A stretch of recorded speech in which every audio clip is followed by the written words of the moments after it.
അസ്സലാമലൈക്കും. ഇന്ന് നമ്മളിവിടെ കൂടിയിരിക്കുന്നത് നമ്മുടെ വല്യപ്പായ കോഴിക്കൽ മൊയ്തീൻ ഹാജിയുടെയും വല്യമ്മയായ ബിരിയാമു ഹജ്മയുടെയും മക്കളും പേരക്കുട്ടികളുമാണ് കൂടിയിട്ടുള്ളത്. നമ്മുടെ വല്യപ്പാക്ക് 6 മക്കളായിരുന്നു. കോഴിക്കൽ മുഹമ്മദ് ഹാജി, കോഴിക്കൽ കുഞ്ഞു ഹാജി, കോഴിക്കൽ മരക്കാർ ഹാജി, പിന്നെ നമ്മുടെ അമ്മായിയാള് കദിയാമു, കുഞ്ഞിക്കദിയ, പാത്തുമ്മക്കുട്ടി. അങ്ങനെ 3 പെണ്ണും 3 ആണുമായിരുന്നു. അവരുടെ മക്കളുമാണ് നമ്മളിവിടെ കൂടിയിട്ടുള്ളത്. ലേഡീസ് മാത്രം. നമ്മുടെ അസർമുല്ല ഗ്രൂപ്പ് എന്ന് പറഞ്ഞ ഒരു പേരിലൊരു ഗ്രൂപ്പ് തുടങ്ങി. ഞങ്ങൾ പെൺകുട്ടികൾ മാത്രമുള്ള ഒരു ഗ്രൂപ്പാണ്. ആ ഗ്രൂപ്പാണ് നമ്മളിന്ന് ഇവിടെ കൂടിയിട്ടുള്ളത്. അപ്പോൾ നമ്മുടെ വല്യപ്പയും വല്യമ്മയും അവരിലുണ്ടായ നമ്മളെ ഉപ്പാരും ഉമ്മാരും ഈ ലോകത്തോട് വിട പറഞ്ഞു. അവർക്കും അതേപോലെ നമ്മുടെ മക്കളതിലെ കുറെ മുമ്പ് നമ്മുടെ തന്നലത്തെ കുഞ്ഞു മരിച്ചു. അതുപോലെ തന്നലത്തെ ബാബുക്കാക്ക, തന്നലത്തെ കുഞ്ഞോള്, നമ്മള് പിന്നെ കണ്ണഞ്ചിറ കുഞ്ഞുമോന്, നസീമ, ഒന്നരോടുകൂടി നമ്മളെ കുഞ്ഞുമോള്, പിന്നെ നമ്മുടെ മാനു, അങ്ങനെ തിരങ്ങാടിയിൽ നിന്ന് നമ്മുടെ ചെറിയാവ, റഷീദാക്കൾ, കുഞ്ഞു പെട്ടെന്ന് നമ്മളെ വിട്ടുപോയി. അങ്ങനെ നമ്മളിപ്പോ ഈ കൂടിയിട്ടുള്ളത് അവർക്കും കൂടി വേണ്ടി നമ്മുടെ പ്രാർത്ഥന കിട്ടാൻ വേണ്ടിയിട്ടാണ്.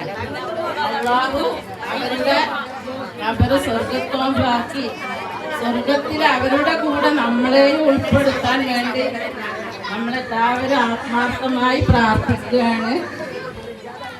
അവർക്ക് അവരുടെ ദോഷങ്ങൾ പുറത്തു കൊടുക്കാനും സ്വർഗ കവാടം തുറന്ന് അവരിപ്പോ സ്വർഗത്തിൽ ഉല്ലസിക്കുന്നുണ്ടാവുന്നാണ് നമ്മൾ. അതുപോലെ അവരെ അടുത്ത് നമ്മളും എത്തട്ടെ, അതിനു വേണ്ടി പ്രാർത്ഥിക്കാം.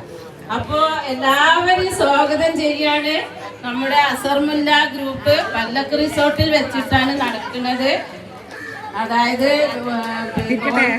മരക്കാർ ഹാജിയുടെ ചെറിയ മകന് തറവാട് പരപ്പിൽ ഹൗസ് കിട്ടി. ആ തറവാട് പിന്നീട് അവന് റിസോർട്ടാക്കി. അതിന് പല്ലക്ക് റിസോർട്ട് എന്ന പേര് നൽകി. അൽഹംദുലില്ലാഹ്. പിന്നെ എല്ലാവരെയും സ്വാഗതം ചെയ്തു. ഇപ്പൊ നമ്മുടെ കൂട്ടത്തിൽ ഏറ്റവും പ്രായം ചെന്നത് സൈനുമുത്താത്തയാണ്. അപ്പൊ ഞാൻ മരിച്ചവരെ കൂട്ടത്തില് നമ്മളത് ആഗ്രഹിക്കാത്തത് കൊണ്ടാവാൻ ചിലപ്പോ നമ്മളെ മഞ്ഞത്തുമ്പോ നമ്മളെ വിട്ടുപോയിട്ടുണ്ട്.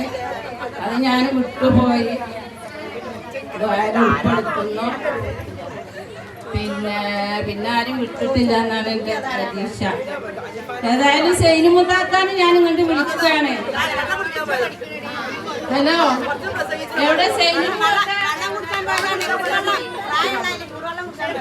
സൈനുമ്മ ചുടുവെള്ളം കുടിക്കാൻ പോയതാണ്. പിന്നെ സയാമു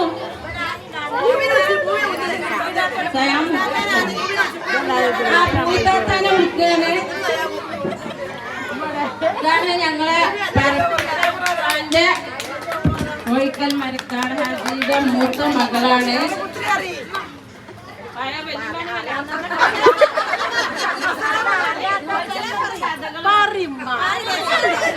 പിന്നെ എല്ലാവർക്കും നമുക്ക് കിട്ടിയിട്ടുള്ള എന്തെങ്കിലും ഒരു കാര്യങ്ങൾ നമുക്ക് പറയാം. കാരണം നമ്മള് വെല്ലുമ്പാനി എത്തി അമ്മായിയാണ് മക്കള് വരെ അധികം ചെലവഴിച്ചിട്ടുള്ളത് നമ്മള് കോഴിച്ചന്മ തറവാട്ടിൽ തന്നെയായിരുന്നു. അവരെ വീട്ടിലൊക്കെ കാഴ്ച. അപ്പൊ എല്ലാവർക്കും അനുഭവങ്ങൾ പറയാണ്ടാവും. അതൊക്കെ നമുക്ക് പങ്കുവെക്കാം. എനിക്ക് ചെറിയൊരു അനുഭവം പറയും. എനിക്ക് വല്യമ്മ പറഞ്ഞു തന്നാണ്. ഞാൻ ഇന്നും അത് ചെയ്യുന്നുണ്ട്. നമ്മള് മീൻ കഴുകിയതിന് ശേഷം നമ്മൾ മീൻ കഴുകിയതിന് ശേഷം ലാസ്റ്റ് വെള്ളം വരുമ്പോ നമ്മൾ ഒതുകൊടുക്കുമ്പോ ചെല്ലുന്നത് ചെല്ലാൻ പറഞ്ഞു. അത് ചെല്ലിയിട്ടാണ് ആ മീൻ കഴിയുമ്പോ ലാസ്റ്റ് നമ്മൾ കൈ കഴിയുമ്പോ ചെല്ലിയിട്ട് വെള്ളം പാടുന്നത്. അത് ഞാൻ ഇപ്പോഴും ചെയ്യുന്നുണ്ട്. അതുപോലെ എല്ലാവർക്കും ഓരോ അനുഭവങ്ങൾ മാളുവിനൊക്കെ പറയാനുണ്ടാവും. മാളു